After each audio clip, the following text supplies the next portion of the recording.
Hello buddies and welcome back. It's Anne-Sophie and today I'm going to show you how you can insert a SIM card to your Motorola Moto G23. For that, you want to go ahead and find your SIM card slot, and on this phone it's on the side here, and then you can take your SIM card ejector or a simple paper clip and open the slot carefully and then take it out.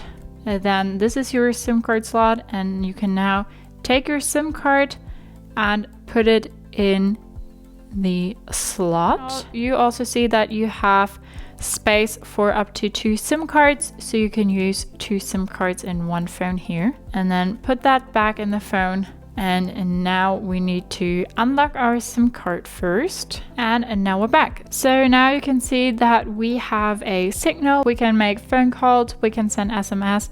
If we go to our settings, click on network and internet, we see that we have our SIM card in slot 1 here.